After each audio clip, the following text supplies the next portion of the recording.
Hello everyone, welcome. Thank you so much for coming to this chat. We can all silence our phones. I know everybody has it. I say put your phone away, but it's not going to happen. This is not the kind of conference we're at. But yeah, I just want to make sure that you guys are here, present, engaged. If you have any questions or thoughts, we're going to have a Q&A session at the end of our conversation. My name is Ramos. For all of you, welcome to Weallgrow. Welcome to this panel.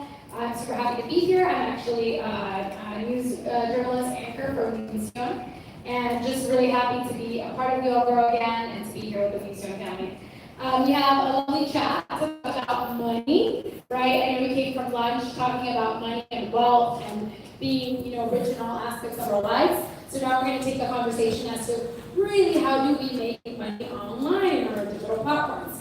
So I asked our panelists to think really quickly about a brief introduction, how they would like to introduce themselves, and to also do it with 3 words. So we're gonna do it that way. Jen, take it away. Hi everyone, so excited to be here. I have to admit, on Saturday I was like, oh, it's Saturday, it's supposed to be my day off. And then I come in and I'm like, this place is so awesome. I had the best vibes when I walked in, and I actually already made like a really cool friend at registration, so I just knew the universe wanted me to be here today. So that's awesome. I'm glad to be here with you today. I already spent half of my time. Yeah, there goes your happy minute. I head up the Univision Creator Network, but a little bit more about me. I'm originally from San Francisco. Always wanted to be a storyteller, chased my dream, came to LA, went through traditional jobs, also left, started my own company, was a talent manager, and then ended up back in the corporate world, working for Univision, that I love, a brand I love, and working with amazing creators.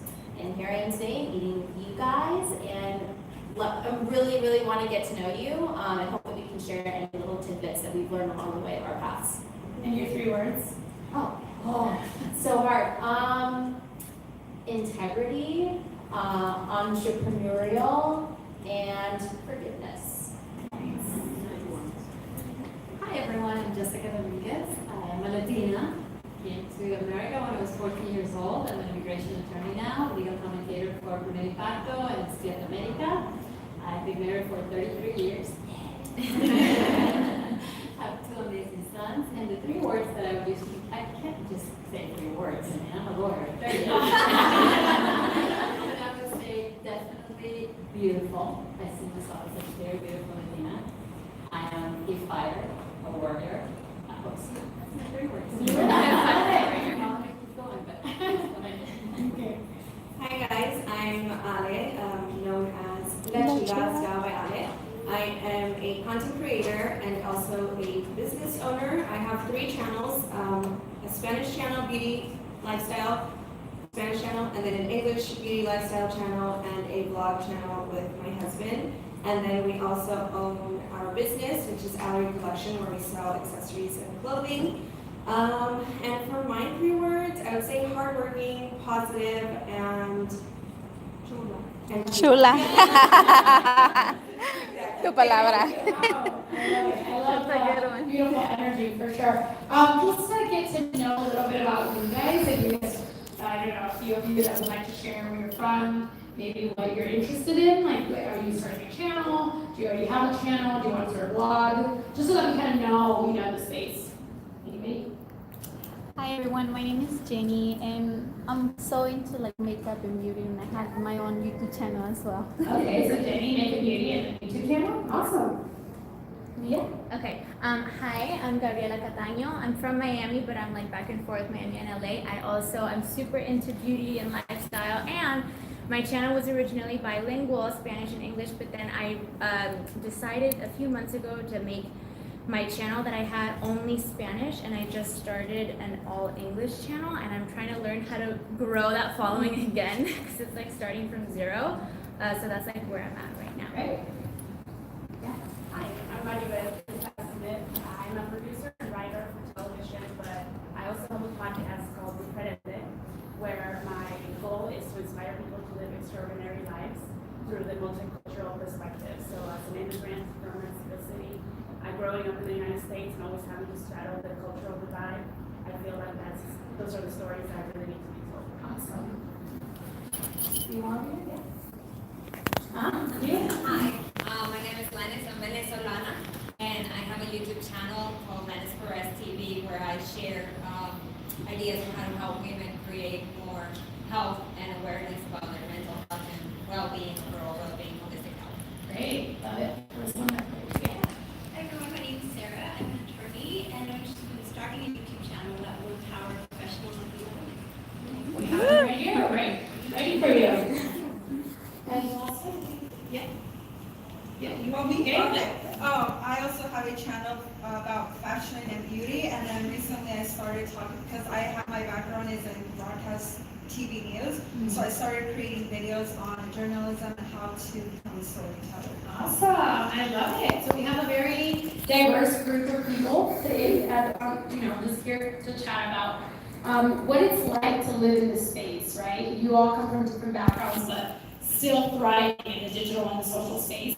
Jen, can you please just open up the conversation with how it's been for you, kind of like from the other side, not in front of the camera, but behind the camera, and how you see the field right now in terms of money, in terms of growth online and on digital platforms? Yeah, I mean, to give you guys some insight, when I first started working with YouTubers, it was probably 2010, 2011, where there was no partner program, there was no monetization opportunities. In fact, people didn't really understand what to do with someone who became famous online. What do you do with that? Do you just put them in a commercial? Do you put them in a TV show? So it's been interesting to see how the space has evolved, because now you can totally have a career solely on digital, where you can, build your own business, sell your own products. I mean, this is something I'm sure you guys would probably be able to speak a little bit more about, but now, several years later, almost a decade later, it is becoming more and more difficult to get noticed, right? Because before, I remember it was a really big deal when the first person hit 1 million subscribers on YouTube. And this was maybe 2011, 2012, his name was William Johnson. And it was a big deal, like, whoa, 1 million people are watching YouTube, and now it's like 50 people got, 1 million last week. So it can seem a little bit intimidating, but what I will tell you is everyone started somewhere. Everyone started with 0 subscribers, and it was like their mom and their abuelita who were the first people to follow. So, I think when you're first starting out, definitely tap into your community. And don't be afraid to put yourself out there. There are lots of ways. Look at the newer platforms that are popping up and figure out how to start building audiences there and maybe moving them over to other platforms. But, keep in mind, it is a little bit more challenging than it was some years ago, but not impossible. Nowadays, I'm seeing lots of channels that started 2 years ago that are now one of the top YouTube channels too. Jessica, you're an attorney, an immigration attorney, and loved by the community. You obviously have been on in front of the camera with Univision for many years now. How was binding together your business already that you had, your career, with the social media digital space? Well, this is really interesting because when I started my YouTube channel, it was specifically to give educational tools to the community, because that was missing. It was available for anyone to come see 24/7, and we got the billion views that we have because we talked to the audience who's looking specifically for that.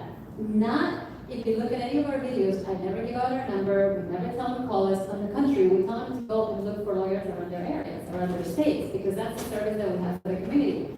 Strictly educational, strictly. Little did we know that by doing that, we were able to open a different path.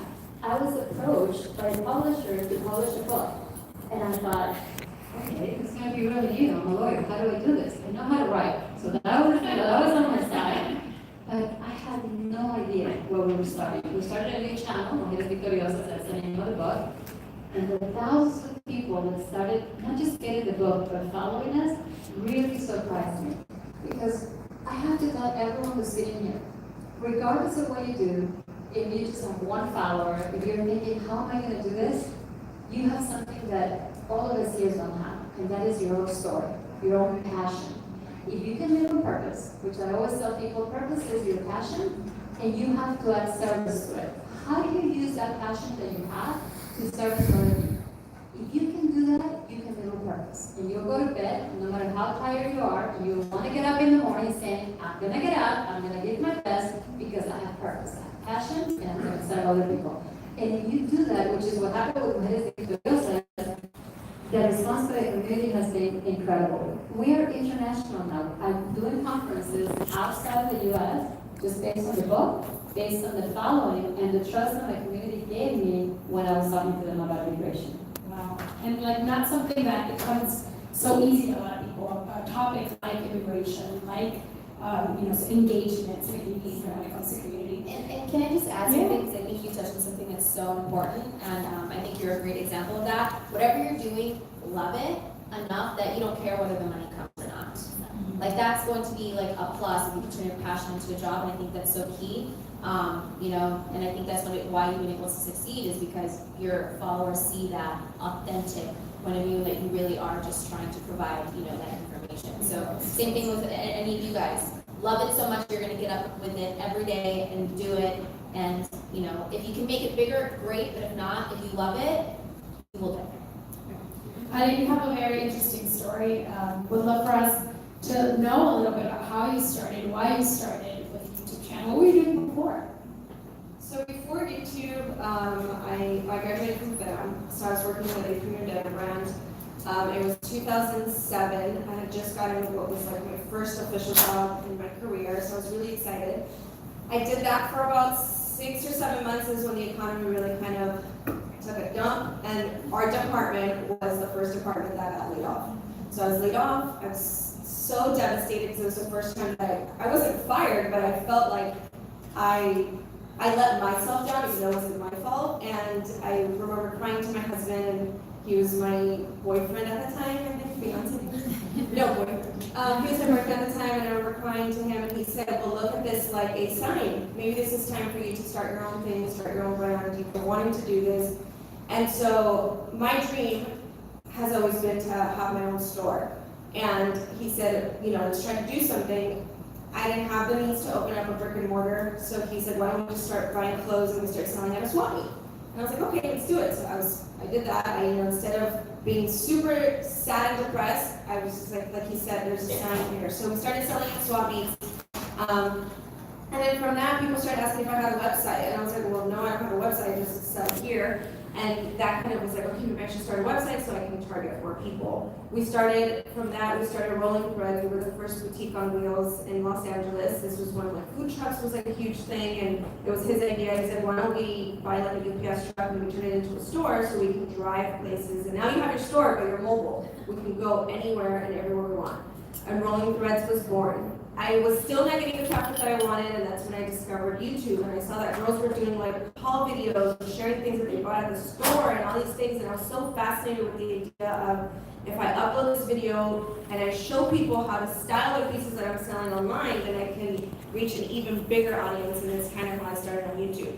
It wasn't so much of, oh my God, I want to start YouTube because I want to be famous, or oh my God, I want to start YouTube so that I can make all this money. It was more of, how can I take Rolling Threads to a bigger audience? And from YouTube grew so much that I actually let go of Rolling Threads because I didn't have the time, and YouTube became my full-time job. I've missed it so much, and then we decided to start Allery, and then that's how Allery, so everything kind of just came full circle. Wow. How long, a path of how many years has that been? So when I started YouTube full-time, that was about 6 years ago. But before that, it was us waking up at 3 in the morning to get to the swap meet at 5 so that we can set up and be ready at 7 in the morning. I would leave the swap meet making like $400, feeling like, yes, I did it. Not realizing that I worked like 13 hours, but hey. And we did the swap meets for about 2 years. And then, until YouTube kind of took off, and then we just. I don't think a lot of people know that about you, and know like that hustle that is ingrained in you and was in you from before, everything happened on social and digital. Let's talk about resources. In terms of what was available to you when you started, what did you have to learn? What was new to you in terms of the digital and social space? And what were those resources that you recommend to others when they're thinking of starting a channel, when they want to start a blog or their presence on social and digital? Well, I just want to add, I mean, today, one of the best things I would say is, for example, go to the platform you're interested in, and a lot of times there are resources there. For example, YouTube, they have like a whole creator section where you can go in and take sort of online video classes and learn best practices for the platform. So there are lots of resources online for you just to learn. Some things that, by the way, sometimes are really boring, like tagging, go a long way. Because the thing about these platforms a lot of the time is that they are algorithmic, so there's a science to it. So yes, have a great, thumbnail, yes, have a great video, and great content, but, also use the technology and the tools to make them work for you. As far as for me, I mean, when I first started, there wasn't really like Instagram. I remember Twitter had just taken off and no one really knew what to do with Twitter. And then there was YouTube. But I think YouTube, when I just started, it was just barely starting to kind of get that momentum for like beauty and, makeup, lifestyle. At the time I had an Android. I think Instagram had just launched. I don't remember exactly what year it was, but I had an Android and Instagram wasn't available for Android. And I remember my cousin telling me like, you need to get an iPhone because a lot of people are doing a lot on Instagram. And I was like, what the hell is this Instagram? I guess I'll just get a phone and I'll download it. And I did, and I started selling my bracelets on there. I remember taking pictures of bracelets, and things started just selling super fast. And I was like, oh my God, like, this platform is amazing. And now, we get bombarded with new platforms like every other month. Right. I think just sticking to what you feel you connect with the most. For me, it's obviously YouTube is a huge platform, and then there's Instagram and there's Twitter, but I kind of use each platform differently. Or Snapchat. I love Snapchat. I mean, do people still use Snapchat? Yeah. I do. Yes. I feel like ever since Instagram or Insta stories. Yeah. My songs. Are you like more Instagrammers or? Yeah. See, that's why I want Yeah. So, and it's keeping up with those trends. Once I realized that once Snapchat changed their entire platform, it was just like, the feedback was there, like people were not into it, and everybody was kind of on Instagram, and now it seems like everyone kind of migrated into Instagram stories. So just staying on top of those things is so important. You don't want to be left behind. Unfortunately, this industry is so fast. We're being fed things every single day, so just staying on top of that is so important, and stick to what you connect with and what your audience connects with you the most. How do you approach that social media presence? Like, do you have a plan? Like, it's like, I have to post once every day, I have to upload a video every other day, in terms of like the continuity, the quality, being consistent. Are these things that are important? How do you go about it?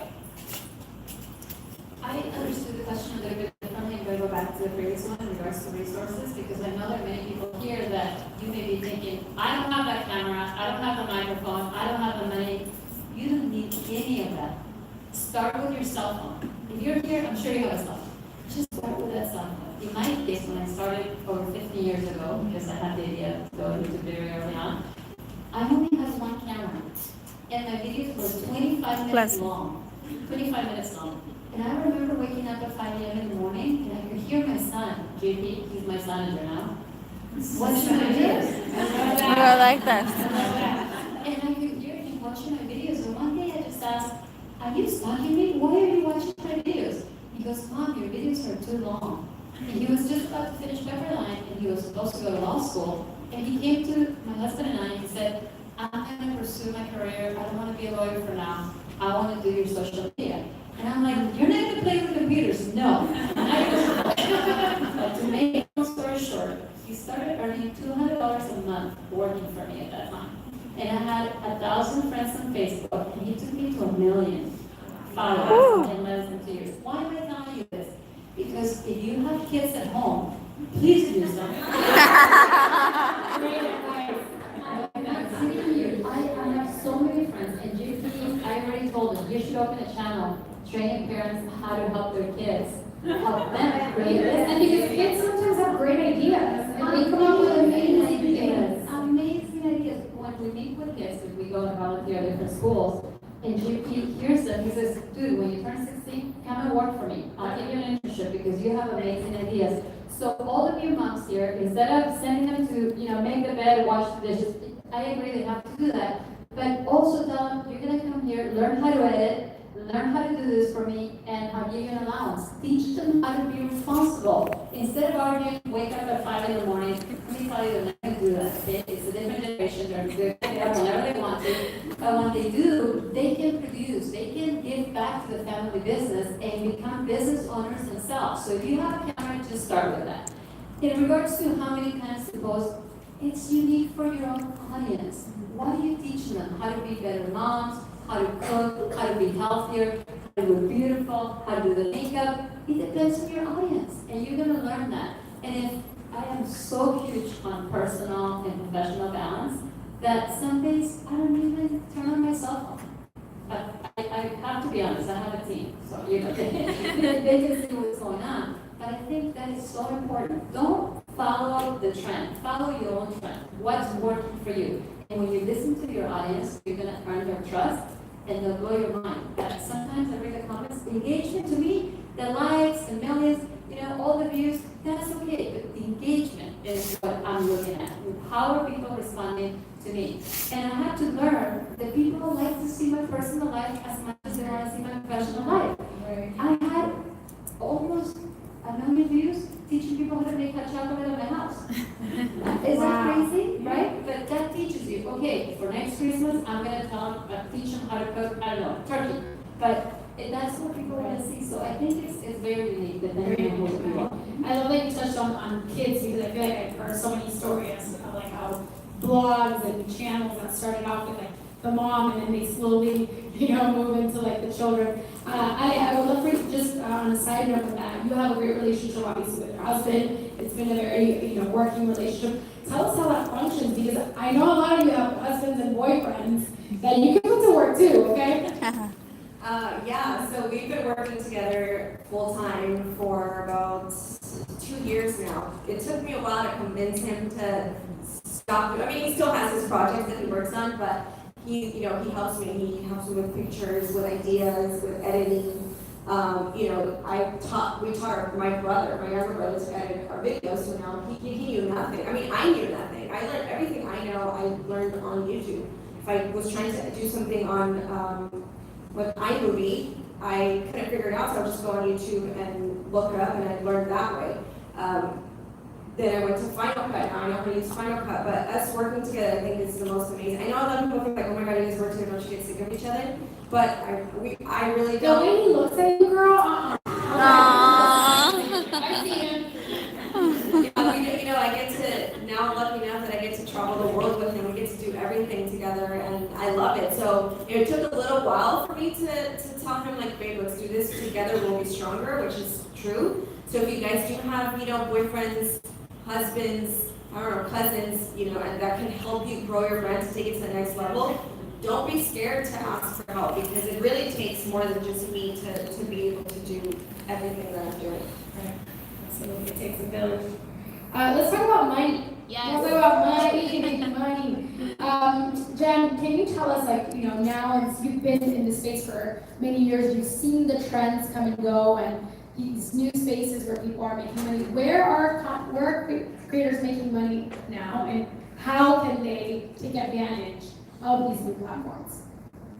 Well, first and foremost, it's always going to depend on the type of influencer or what the content that you're doing. There's so many factors, but generally speaking, the place that's easiest to turn on monetization is YouTube, ultimately, because what happens is they have a program where they run pre-roll and you cut of that pre-roll, right? So, but now the program has changed, so you have to hit a certain threshold before you can apply and get accepted. However, you can pretty much do it on any platform because now there's obviously branded opportunities. So a lot of times companies will reach out to you, probably DM you or whatever, and try to get you to promote their products. And I would say in the beginning, be very thoughtful about it because what happens is a lot of times when you're looking at these emails that come through, I would look at, did a human write this or is this an automated message?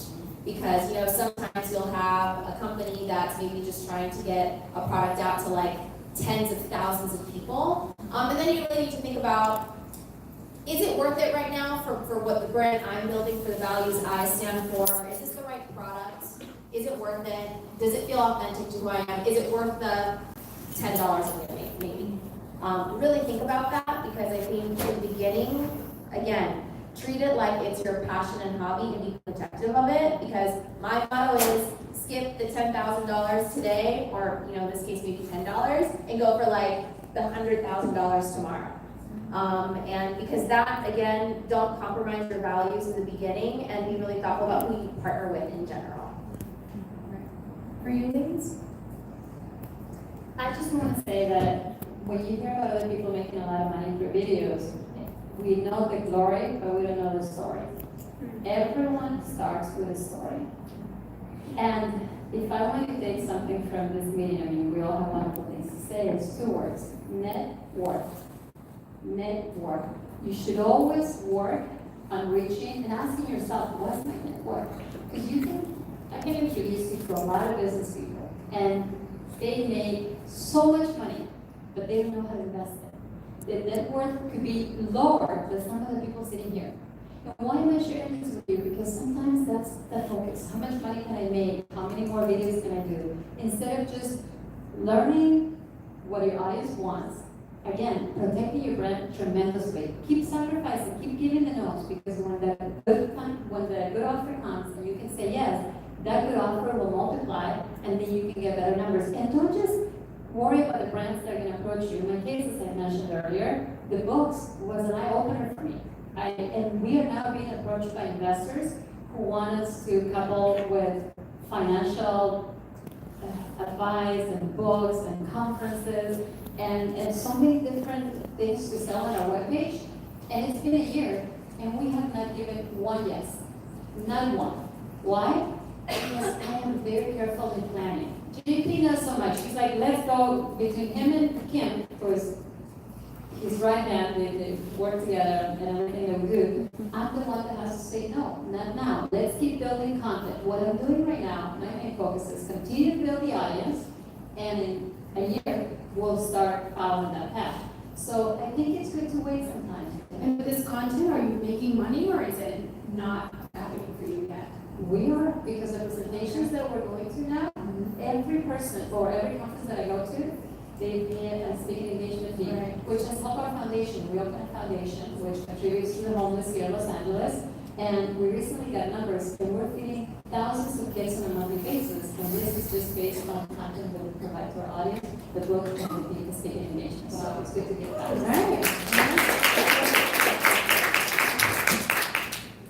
As far as, I feel like conferences like these are so, I remember when I first started, and I started attending conferences like these, and I started creating a relationship with brands, which I think is so important. You have to, the space that you're in, for me, it's beauty. Look at the brands that I genuinely love, things that I was already talking about, and I would think, it would be awesome if I can work with brands that I love. And so when I would come here, I remember Neutrogena was one of them. I love Neutrogena. I've been using it for years. I made sure to go and, speak to the brand so that they can, this is a space with so many people, so you really have to kind of put yourself out there, go introduce yourself, make relationships with them, and they're watching. Brands are watching us.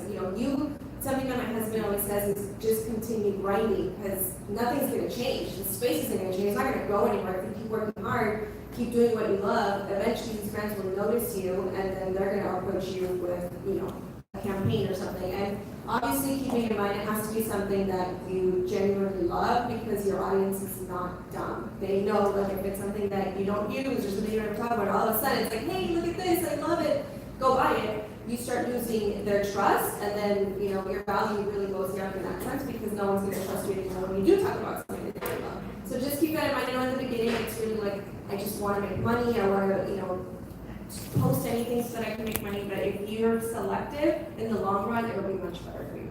And I think something even more is you're a brand. Maybe don't take any lipstick deals today because you want to launch your own lipstick one day. So also think about, I'm sure you can probably, you both can probably think about that. I mean, you are a brand too, and your brand is valuable. And that's where, again, it's that fine line of don't turn into an infomercial for someone else's brand.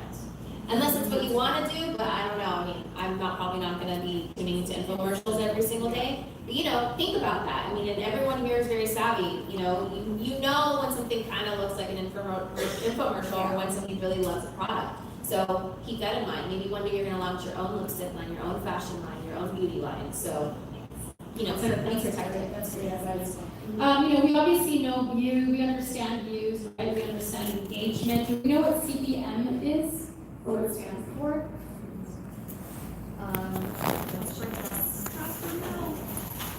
MCNs, do we know what that is? Okay, can you talk a little bit about that then? Multi-channel Yeah, for all of us who don't understand. And I feel like this is something that's sort of going away to a certain degree. I don't think they'll ever really go away, but I think in the past 5 to 10 years, you've seen a lot of sort of businesses pop up that offer services to influencers, and an MCN was one of those.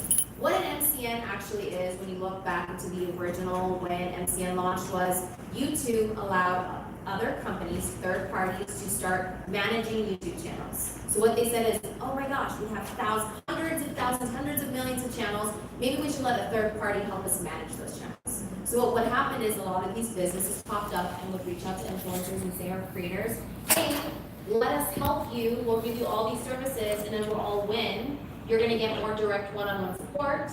And hey, but in exchange, we're going to need something in exchange, right? So nothing in life is free, right? So this is why it's really important when you do want to partner with an influencer network, any sort of partnership who's offering you services. Think about, what are you getting in return for what they're asking for? Because MCNs usually will ask for a percentage, for example, of the revenue you're developing. So again, if you're just building up and you're like, you know what, you're taking 10% of $1,000 every month, hey, $100, that's worth it, right? Now, what if you blow up and then you're, have 1 million views per month, 2 million views per month, 3, and you sign a 2-year contract? And by the way, I've worked in the MCN world, and I think the most important thing, the reason why I'm really proud of the work that we do at UCN, is make sure you're getting the value that you deserve, and make sure that it's the right company for you. There is going to be no magic pill. Somebody's promising you that overnight you're going to, change and take off. I don't know. I would like to know what that is. I would like to know what that formula is. Please share. So it's really important to understand who you're partnering with, who are the people behind it, right? Again, I'm sure you all get tons of emails. Who are the people behind those emails? Make sure to get to know them, get on the phone, talk to them. Contracts are a real thing. Yeah. Don't sign anything. Don't sign your life away for several years. Make sure you know what you're signing. Get legal advice if you can. Or, again, keep grinding and wait until the right moment where you really feel like, you know what? I'm growing so quickly that I need some support. Who is the right partnership at this time? Jessica, I'm sure you by this time have built, have an idea what your mission and your vision for your brand is. How do you make sure that doesn't, that it aligns with what you're doing when the money comes in, when you're monetizing with your videos and the work that you're doing on social and digital?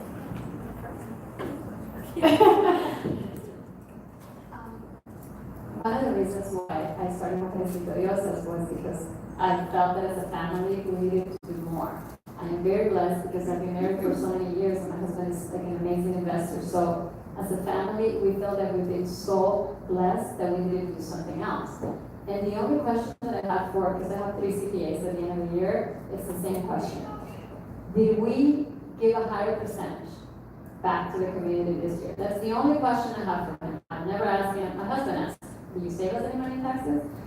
My question is, did we grow? Because I feel that when you do that, the blessings will continue to multiply. So if I start with that vision, if I know that this new platform was because we as a family wanted to give more back, then my entire team knows that. And we are so committed. For example, JP has a podcast now, it's called Champions for Change. And he invites newcomers to come and talk about their products, to come and talk about their channels, to come and, he goes to a barbershop and interviews people. And he, by doing that, He's opening doors. He may not see any money because he doesn't charge them anything, but by doing that, we're opening so many doors and staying on mission. So I think our mission will always remain the same. Do we continue to give back? Is this going to allow us to give back? If so, then this is part of our run. So it's been easy for us not to get distracted, I think, because the mission has always been the same. How do we continue to give back to our community? I mean, when I first started, to grow rolling threads and to reach a bigger audience. And obviously, I did that, but I stopped doing rolling threads and then went full-time with YouTube, but then, we went back to Allery. So I think it's always been, my mind has always been, I love doing this makes me really happy, but I know that this isn't going to be forever. So I have to create something that I can do, 10, 15, 20 years from now, which is building my brand. And I think it's so important that when you go into this industry, you kind of keep that in mind, that if, once you start making money, be very smart with your money, invest your money. It's so easy to get lost in, oh my God, everyone's buying $1 million house and everyone's driving the coolest cars and the most expensive bags, and you want to kind of go out and keep up with the Joneses, but reality is that, this is a new industry. It's, it's been around not that long, so we don't know how long it's going to be here. So when you do start making your money, invest your money, save your money, invest it back into your brand, which is, buying new equipment or better lighting. You could definitely start with a phone, but eventually you want to get better. Like I started on my iMac. He bought me an iMac for Christmas, and it was just a little camera there, and that's what I would film my videos. And that was cool back then. Now it's like people are using like 4K, all this crazy stuff that I can't even keep up with. So make sure that you do invest back into your brand so that you can evolve. I was gonna say a little trick too, because I think sometimes it is intimidating to see the great quality content. Go to YouTube. As you can see, I love YouTube. Go to the video section and go to starting with the oldest video and go look at some of your favorite influencers and look at the quality of content. You're gonna be like, oh my God. I was like fuzzy. Yeah. But you know what was great still? Their personality. Yeah. It's their authenticity. Yeah. It's who they are. It's what they're saying. It's their stories. That's what's still gonna come through, regardless of the way it looks. But again, as you're evolving, you maybe want to invest in it, but that's not what you need to get started. Right. And I think now everyone has a phone, and phones are such quality now. Like, there's times where when I'm vlogging, I don't even want to take my camera with me. I want to just do it with my phone because the camera's so good. So definitely don't let the equipment stop you from starting anything that you really want. Because when you want it, you'll make it happen. You'll ask a neighbor for a camera. I don't know. When you want it, you'll make it happen. But yeah. And speaking of sustainability, I'm sure that when you all started, even the digital social spaces, like this new space, right? We still don't know everything. Things, new ways pop in and new things to do. How do you feel about the digital space right now? What do you feel is not going to be working in some time? What should influencers really focus on? Where should they go really to create content? How's the spectrum? How does it look? Well, first and foremost, I would say, don't depend on trends to carry you forever. Because, you definitely, I know we all know a few YouTube channels where like the next trend, they're on it and they're doing that like challenge or whatever. That's good. I think it's good to participate in the community and there's a trend happening, utilize that. But again, it's going back to knowing what you stand for. It's your authentic voice that's going to stand the test of time. And it's that value, the values that you stand for that will stand the test of time, not like what new trend is next. But again, is it smart to do that? Sure. I mean, again, we're talking about, platforms that are algorithm based. So if you want to introduce yourself to new audiences, yes, use the trends, but what's going to keep them with you is the question. And it's, whatever it is, the story that you're telling, the content that you want to share on your channel. Yeah, I agree. I mean, I'm always doing research. I'm always seeing what people, what's trending. And half of the stuff that I see, I'm like, I'm gonna do that. I don't care how viral I'll go. It's not me. That doesn't make me happy. Like, there's these challenges. Things have gotten so crazy. We went from just like a what's in my bag to like applying makeup with like the most randomest things. And some of them are fun. It's like, okay, I want to try that. But just stay true to who you are. Don't do things just simply because you want to go viral, because you'll be burnt out by next week. Like, you're not gonna be happy. And if you just do things that, really like are interesting to you or make you happy, then it's cool to get on the trend of whatever it is. But as far as like platforms, I think obviously YouTube was like the main one for video, but I'm starting to see a lot of action on like Instagram TV, which I think is something that everybody should kind of get on. A lot of people, like I said, we're being fed information all the time, and like now in one class, like you're literally just like not everybody has time to watch a 20-minute video on YouTube, right? I'm sure like how many people check their Instagram like first thing in the morning? Bien rápido.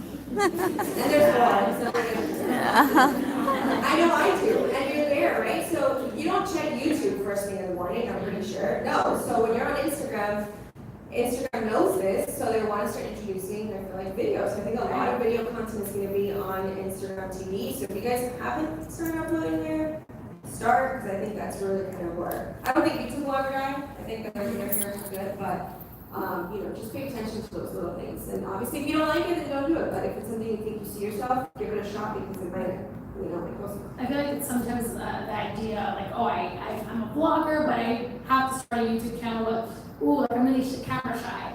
So also, be careful with those things because we've seen it so many times, or even vloggers or people that have a huge presence on like an Instagram or a Facebook, and they try to do videos, and it's like, no, don't go there. Like that's not your scene, right? Or maybe your audience is not there on YouTube; it's somewhere else. You're going to be writing stories about something that's much more passionate with you. Share it in the space where really your followers will find it. It's not going to be like, oh, because it's cool to have everything. Let me have a channel on everything and an account for everything. Like make sure that you kind of know and you find what's organic to you and organic also to the people that you want to like engage in the conversation.